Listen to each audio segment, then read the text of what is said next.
வந்ததையா இது எந்தெந்த சாமி தந்ததையா எத்தனை பாட்ட சொன்னதையா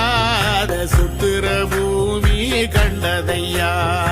அடிச்சு வீசும் காத்துலையும் அந்த தகப்பனாச சுத்துதையா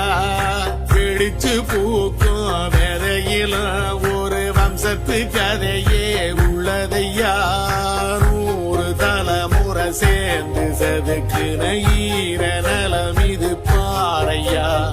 வாழும் வரையிலும் நீயும் விதைக்கிற கடமை இருக்கு